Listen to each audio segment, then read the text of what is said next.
masa senja kala tu alangkah terkejutnya korang bayangkanlah waktu dekat senja rumah si Mia ni tak ada nenek korang, tapi masa dia pergi tu dia nampak ada susuk tubuh perempuan tua yang orang kata duduk di jendela, macam duduk di jendela, diam di jendela pandang.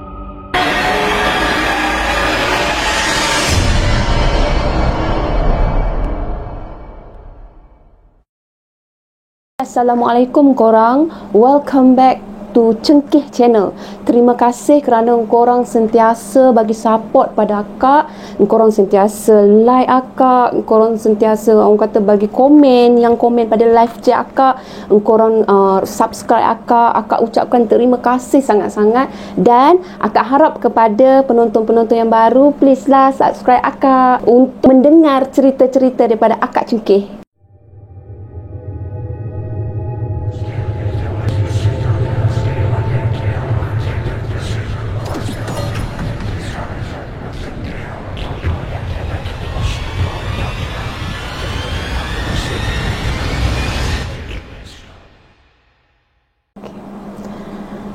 Hari ni akak nak share dengan korang kisah mengenai susuk.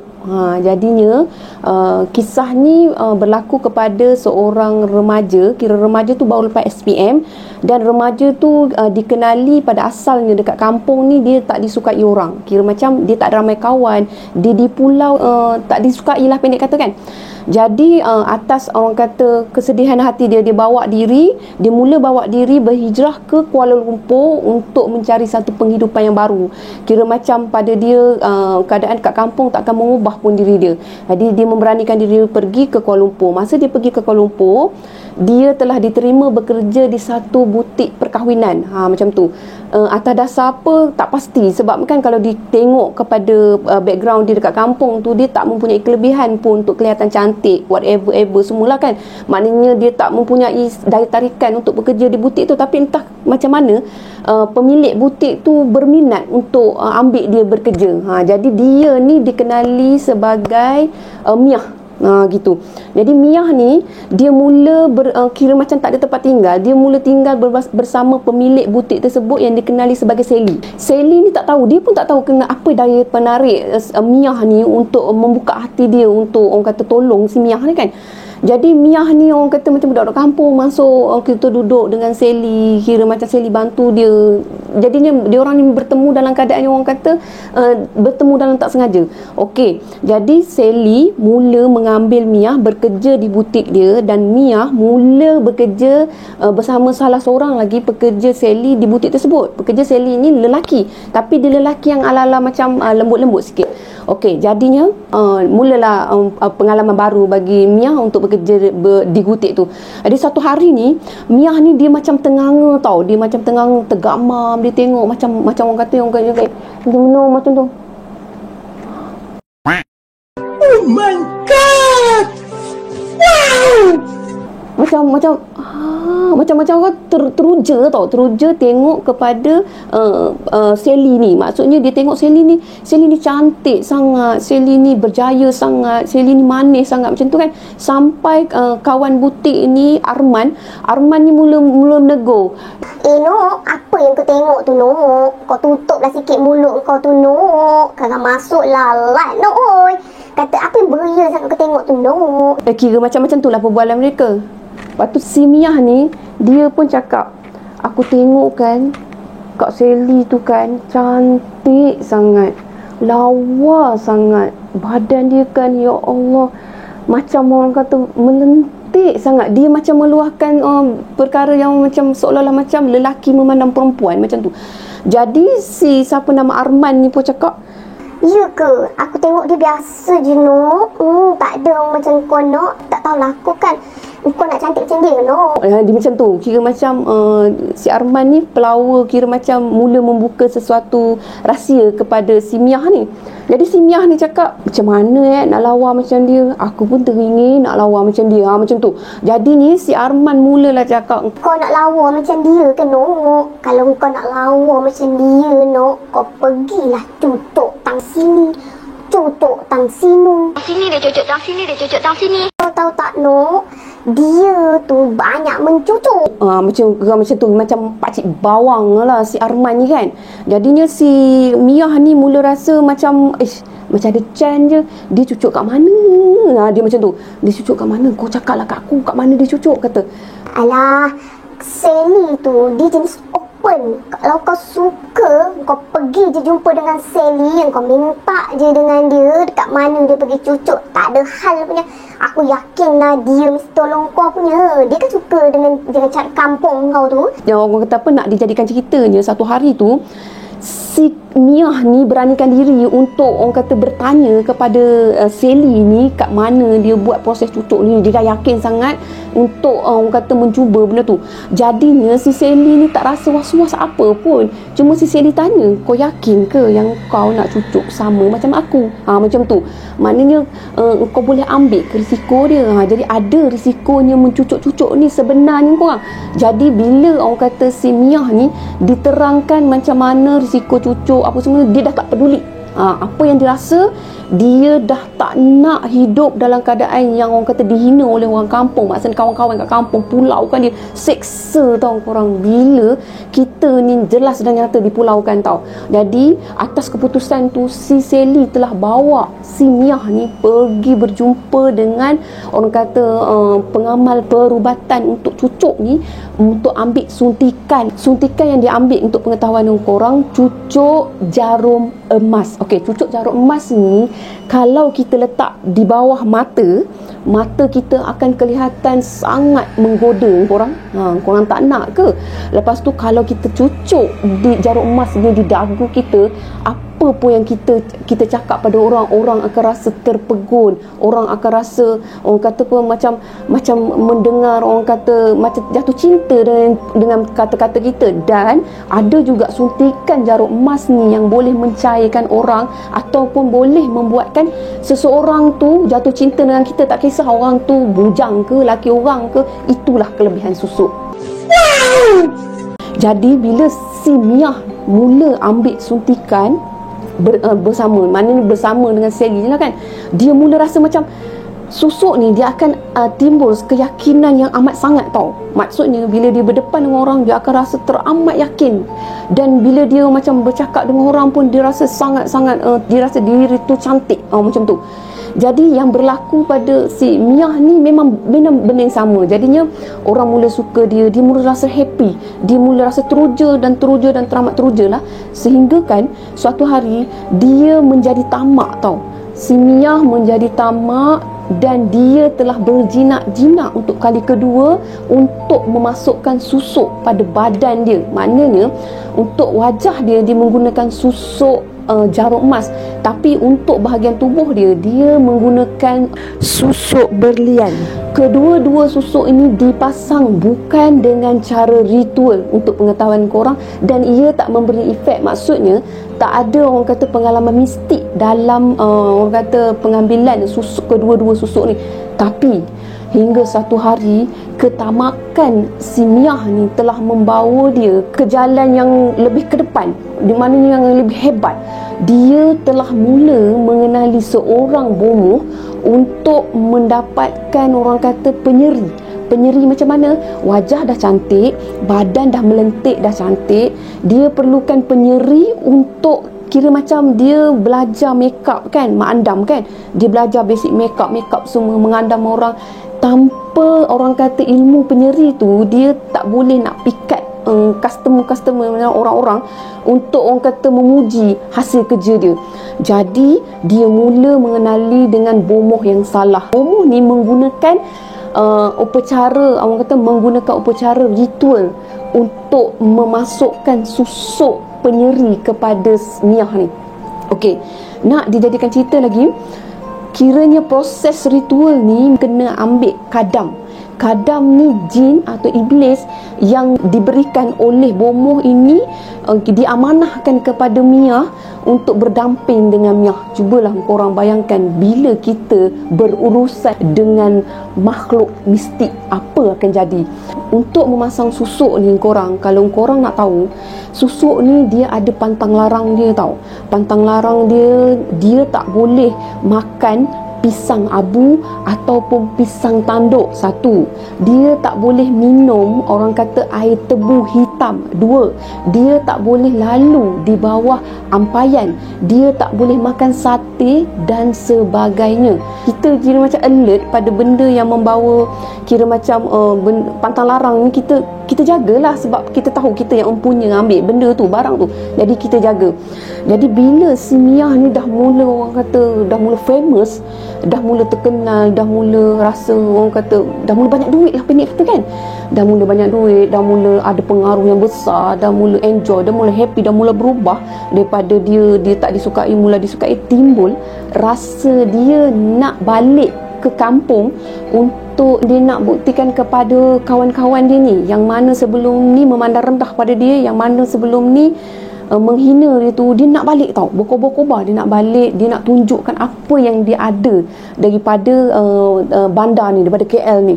Okey, selepas lebih kurang dalam 15 tahun lebih kurang macam tu lah kan, dia pun baliklah ke kampung. Sekian lama lah dia tak balik ke kampung. Bukan sekian lama, maksudnya sepanjang perjalanan dia sentiasa balik kampung sebab dia masih ada mak kat kampung. Tapi kali ni dia tekad dia nak stay dekat kampung, dia nak jadi orang kata mak andam dekat kampung. Jadi dia pun balik ke kampung. Bila dia balik ke kampung korang, kira macam dia membawa orang kata kadam tu ikut dia ke kampung, tinggal bersama dia. Dia ada seorang mak tau, seorang mak yang orang kata kiranya masih gagah lagi lah kan. Dia duduk seminggu je kat kampung tu, tapi penerimaan orang kampung tu macam dia tu dah famous sangat kat kampung. Macam dah orang kata dah kira macam dia ni dah lama uha-uha dengan orang kampung, sedangkan dia dah lama sebenarnya tak berinteraksi dengan orang kampung tau. Dia rasa macam seronok, puas hati. Aku dulu tak dipuji, aku dulu tak dilayan macam ni, tapi sekarang aku dilayan macam ni. Happy sangat-sangat, puas hati sangat. Hinggalah orang kata ada kira kawan ni yang orang kata kawan yang sebelum ni pernah mengejek dia tu kan. Dia pernah mengejek, dia mula merasa curiga kepada penampilan si Mia ni.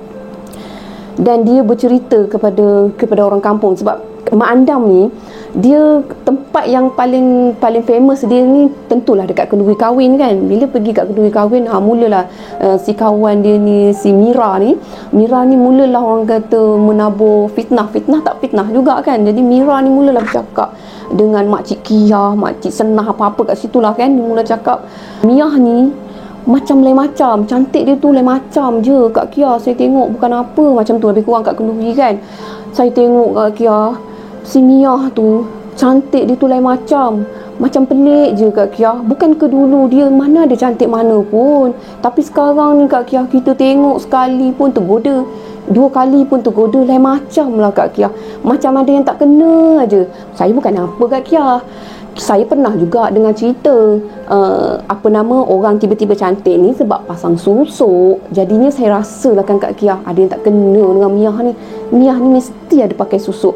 Jadi tak puas hati dia tu tetap ada, walaupun benda tu kira daripada remaja dia sampai ke umur dia 30-an, 3 lebih macam tu, dia tetap tak puas hati dengan si Mia ni. Jadinya dia cuba juga mengorek rahsia mengenai si Mia ni sampai membawa dia digeram kan, membawa dia ke rumah si Mia tau. Dia pergi ke rumah si Mia, menjenguk-jenguk rumah si Mia di waktu senja kala. Masa senja kala tu alangkah terkejutnya korang bayangkanlah, waktu dekat senja rumah si Mia ni tak ada nenek korang, tapi masa dia pergi tu dia nampak ada susuk tubuh perempuan tua yang orang kata duduk di jendela. Macam duduk di jendela, diam di jendela, pandang je pada si Mira ni kan. Jadi dia pun, Mira ni macam sejak bila pula si Mia ni ada nenek ke? Kira setahu aku yang duduk kat rumah ni Mak Leha je. Lepas tu dia terus pergi. Keinginan dia nak ambil tahu lagi pasal si Mia ni membuatkan dia beranikan diri untuk pergi ke rumah Mia di waktu malam. Bila dia pergi ke rumah Mia di waktu malam, korang bayangkan dia berjalan menuju ke rumah Mia ni, dia takkanlah dia nak orang kata naik kereta kantoi lah kan. Dia berjalan perlahan-lahan, tapak kaki dia seorang je Tapi dia ada dengar bunyi tapak kaki orang lain selain pada dia yang mengekori dia. Bila dia pusing badan dia, tak ada siapa-siapa pun yang mengekori dia. Tapi bunyi ranting kayu yang dia dengar, yang dia perasan, dia tak pijak ranting tu berbunyi. Tak apa, dia pergi. Bila dia pergi ke rumah tu, dia cuba dengar-dengar ke rumah tu. Dia tak bagi salam. Yelah, nak mengintai, mana dia bagi salam, mana bagi apa kan. Jendela rumah yang dia tengok ada nenek duduk tu tiba-tiba terbuka dengan perlahan-lahan dengan bunyi macam ditiup angin. Seram. Bila dia rasa seram, dia tak lari tau. Kekuatan dia nak juga orang kata buktikan yang si Miah ni ada buat sesuatu yang salah. Jadi dia stay dekat rumah tu. Dia tengok pada rumah tu, dia jenguk pada rumah tu, sampailah dia nampak pada orang kata apa, rumah tu punya tingkap tu ada jari yang berkuku panjang. Jari yang orang kata jari tua tau, berkedut-kedut jari tua yang berkuku panjang. Masa tu lah mula dia lintang pukang apa lagi, cabutlah dia pun larikan diri, pergi, orang kata pergi ikut kaki ke mana dia nak pergilah kan, dalam keadaan yang ketakutan. Esoknya dia bercerita kira perkara yang dia nampak ni kepada orang kampung, pada makcik-makcik bawang kampung. Dia jumpa dia orang dekat kedai runcit macam tu. Dia akan bercerita kepada makcik-makcik kampung ni bahawa dia telah mengalami pengalaman tu dekat rumah tu. Tapi makcik-makcik bawang ni, dia tu lah satu tarikan susuk ni, orang susah nak percayakan kepada perbuatan dia ni. Dia akan rasa dia ni baik, bagus, ada daya penarik. Jadi orang tak curiga pun, dan tak, orang kata tak terima pun kata-kata Mira tu sebagai kata-kata yang satu kebenaran macam tu. Jadi dia orang tak peduli apa kata Mira. Sejak daripada tu korang, Mira telah diganggu oleh sesuatu. Sejak daripada tu Mira balik rumah, Mira mula mendengar perkara yang bukan-bukan. Maksudnya bila dia merasakan diekori, dia diekori oleh sesuatu. Dia merasakan ada bayang-bayang mengikuti dia. Dia merasakan ada, orang kata bila dia mandi tu, dia merasakan macam ada orang main pintu bilik dia tau. So sikit macam buka pintu bilik dia. Dan yang paling menyedihkan, yang orang kata membuatkan dia sangat tak tenteram, Mira mula mendengar panggilan nama dia dalam sayup-sayup macam ni. Mira, macam tu. Kira macam suara memanggil nama dia dalam keadaan sangat menyeramkan, sehingga menyebabkan Mira ni kira macam disampuk tau. Disampuk, kira macam tak betul, macam orang kata merapu. Tapi kenapa dalam saat macam tu, bila dia cuba untuk mendedahkan siapa si Miah ni, orang kampung tetap tak percayakan dia. Tetap tak, orang kata tak dengar apa yang cuba diluahkan, termasuklah ahli keluarga dia. Mereka menganggap yang Mira ni memang dah cemburukan si Miah ni daripada dulu. Mira ni memang tak suka Miah daripada dulu lagi. Jadi dia orang mengabaikan perasaan Mira masa ketika tu. Jadi Mira jadi kemurungan. Bila dia kemurungan, dia mula berfikir apa aku nak buat untuk buktikan yang aku tak salah. Apa yang nak buat untuk aku buktikan yang si Miah ni memang ada memakai susuk. Sebab pada fikiran dia masa tu dia memakai susuk. Dia pun Google dalam orang kata cari maklumat semua. Dia dapat satu idea ni, dia akan bagi si Miah ni kek. Okey, dia akan buat kek. Dia akan bagi kek pisang kepada si Miah ni. Kek pisang ni diperbuat, kira macam bahan dia terdiri daripada pisang abu macam tu, pisang tanduk, pisang abu macam tu lah kan. Jadi dia pun kira macam nak menggunakan pisang tu untuk mengaburi mata si Miah ni. Jadi dia pun buat baik dengan Miah, buat baik, orang kata tiba-tiba waktu siang hari lah kan, buat baik dengan Miah apa semua. Jadi dia pun pergilah, orang kata ajaklah kawan-kawan dia, pergilah hantar, kira nak minta maaf lah dengan Miah, dengan apa tuduhan dia semua-semua kan. Jadi dia pergi jumpa Miah, dia minta maaf dengan Miah. Aku minta maaf lah, jadi selama hari ni aku memang salah, aku memang tak patut buat kau macam ni, aku harap kau maafkan aku.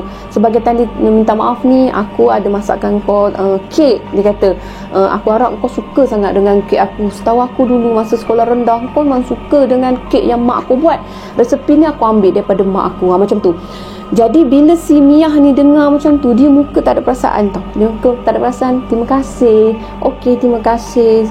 Lebih kurang macam tu lah kan. Lepas tu si Mira ni balik dengan kawan ni, balik ke rumah dia. Tapi korang bayangkanlah, masa dia balik ke rumah dia, dekat pintu rumah dia tersangkut kek yang dia bawa. Maknanya kek yang dia bagi kepada si Miyah tadi dah dihantar balik dengan cepat.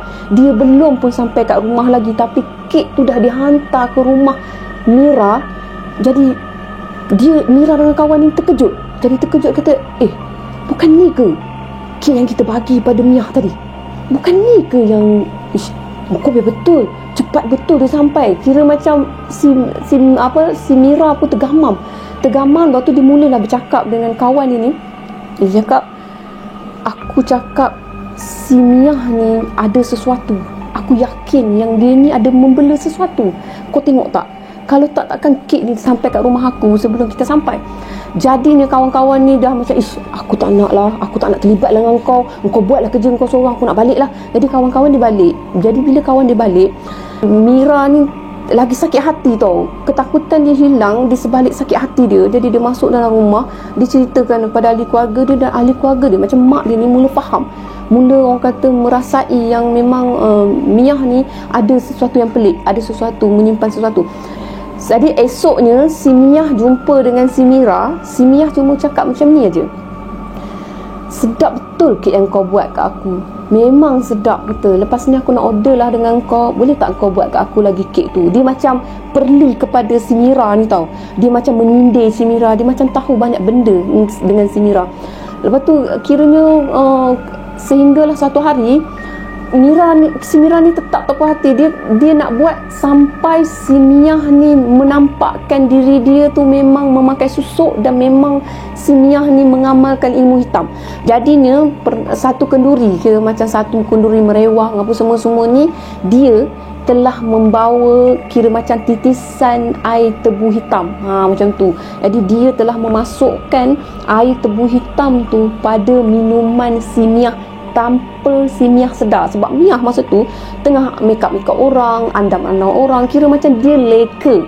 Bila dia leka, dia minum air tu. Selepas dia minum air tu, dia mula merasakan akan perubahan pada badan dia. Dia mula merasa panas dan dia mula meronta. Miyah mula meronta, panas dan mula menjerit panas, dan dia mula orang kata berlari, mula balik ke rumah. Bila dia balik ke rumah, dia tengok cermin tau. Dia tengok cermin, dia nampak pada cermin tu adalah wajah perempuan tua, yang sangat tua, dengan rambut yang sangat putih. Kira macam perempuan tu memiliki orang kata kulit yang orang kata berkedut-kedut, sama kedut. Memang buruk. Sampai kan si Miyah ni mula orang kata mengamuk. Orang kata macam mana, dia mula memecahkan setiap cermin di rumah dia, sebab dia tak sanggup nak tengok rupa dia. Dia dah melanggar pantang. Jadi kadam dia dah mula marah dengan dia, dah mula orang kata tak kira macam dah mula menunjukkan kemarahan dia. Dia mengurungkan diri dia dalam rumah tu. Dia mula tak nak jumpa orang apa semua. Dan Mira ni atas dasar orang kata dia rasa kesian tau. Dia rasa kesian sebab kok mana pun kawan yang dulu dia pernah hina, dia pernah apa semua, dia buat keputusan untuk pergi berjumpa dengan mak si Miyah ni untuk nak tanya perkabaran si Miyah ni. Dan mak si Miyah dia macam orang kata dia dah macam dah putus harapan tau. Dia tak tahu nak buat apa dengan si Miyah ni, sebab si Miyah ni dia terpaksa dikurung kerana dia macam tak nak tengok rupa dia. Dia macam tak nak berhadapan dengan cahaya langsung. Bila dia tengok cahaya, dia mula menunjukkan respon takut, seolah-olah dia macam dia takut akan sesuatu yang teramat sangat. Jadi bila Mira datang rumah dia, Mira tengok pada dia, barulah Mira tu bercerita dengan mak dia yang Mira tu pernah jumpa susuk tubuh wanita tua dekat rumah tu. Barulah Mira tu orang kata bagi tahu pada mak dia yang sebenarnya sedikit macam dia tahu yang si Miyah ni ada mengambil orang kata susuk. Dia ada mengambil ilmu untuk penyeri, dia mengambil susuk, memakai susuk, membuat benda yang salah. Jadinya mak dia ni mula membuka cerita kepada Mira ni akan kebenaran yang selama si Miah ni balik tinggal dengan dia. Dirahsiakan daripada orang kampung sebab dia malu. Dirahsiakan pada semua orang. Dinafikan apa yang Mira cuba sampaikan kepada orang kampung sebab dia takut nak terima kenyataan bahawa mak si Miah ni, Mak Cik Leha ni, dia juga mengalami macam-macam gangguan. Korang bayangkanlah, dia walaupun dia orang tua yang kata masih sihat, tapi bila dia kadang-kadang dia cakap dia pergi ke tandas, bila dia pergi ke tandas ada kelibat yang mengekori dia. Bila kelibat tu mengekori dia, dia rasa orang kata tak tenteram, orang kata dia rasa macam ketakutan juga tahu, sebab dia kira dia tinggal dengan si Miah je. Jadi dia kuatkan semangat dia dengan kekuatan iman dia. Jadi dia melawan semua tu. Tapi sedikit sebanyak dia merasakan masa yang dia pergi ke tandas tu, tiba-tiba orang rasa macam dapur dia tu tau, dari arah dapur dia tu bunyi, orang kata bunyi cawan jatuh, kadang-kadang bunyi lempor ni, kadang-kadang bunyi tingkap tu sendiri buka sendiri tutup, sehingga satu saat Mak Leha ni bagi tahu pada si Mira ni, selimut dia tidur dalam keadaan yang orang kata tenteram, tapi selimut dia ni tiba-tiba ditarik oleh sesuatu. Kadang-kadang dia rasakan pada kaki dia tu macam ada satu tangan orang kata melurut, orang kata memegang pada kedua kaki dia. Dan banyak lagi yang dia lalui yang dia tak tahu dia nak luah dekat mana, dia tak tahu dia nak sampaikan dekat mana, sehingga orang kata hari yang si Mira tengok Miah dalam keadaan tenat, dia dah semakin tenat lah, terpaksa dia kurung dalam keadaan kemurungan yang tak amat sangat. Badan dia dah cukup kurus, muka dia dah cukup cengkung, dah tak macam dia yang asal, tahu tak. Jadi mak dia ni minta dia sebaik si Mira ni untuk tolong dia bawa berubat tau. Tapi nak buat macam mana, keadaan terlambat, sebab selepas kira macam beberapa hari je Mira ni jumpa dengan Mak Cik Leha ni, Miah kira menemui ajal. Dia menemui ajal dalam keadaan yang sangat orang kata mengerikan. Macam mengerikan maksudnya dia duduk di satu bucu. Korang bayangkan bila seseorang yang duduk di satu bucu dalam keadaan yang orang kata tangan dia ni dia macam menutup pada kedua-dua bahu dia ni, dengan mata yang terbeliak, yang orang kata macam nak terkeluar mata. Dia macam terkejut melihat sesuatu di depan mata dia, macam tu. Jadinya kira macam masa jasad dia orang kata dilihat lemak dia ni, memang mengerikan. Orang kata menengok macam dia macam. Moral daripada kejadian ni, korang nak bagi tahu kat korang sendiri sedia tahu apa itu susuk, apa itu orang kata pandangan susuk melalui Islam. Susuk ini adalah perbuatan yang salah dan perbuatan yang orang kata dicegah.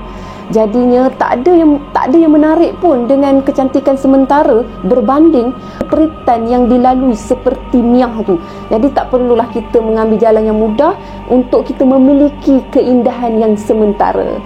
Dan korang nak minta tolong sangatlah untuk diri kita, untuk korang. Kita janganlah mudah untuk mengejek seseorang yang mempunyai kekurangan. Orang kata menggunakan body shaming, kononnya bergurau ke, kira macam memang nak tuju kepada seseorang ke, bahana daripada kata-kata kita yang mungkin pada mulanya adalah gurauan, ataupun memang kata-kata kita tu berniat yang membawa ni lah. Orang kata kan, bila contohnya lah kan kawan kita gemuk, kita janganlah pula cakap kau ni gemuk, kau ni tak cantik lah, kau ni dah lah gemuk, tak cantik. Jangan. Sebabnya bila timbul perasaan orang kata ingin buktikan diri, itulah yang biasanya akan merujuk membawa kepada sihir, membawa kepada santau, membawa kepada iri hati, membawa kepada pengambilan susuk dan sebagainya. Jadi hanya kita yang boleh kawal kata-kata kita supaya tidak menyakiti mana-mana pihak yang ada kekurangan. Sekian dulu cerita daripada akak untuk kali ini. Terima kasih korang kerana stay sampai hujung. Dan korang jangan lupa untuk tekan butang subscribe untuk sentiasa support akak. Terima kasih. Bye.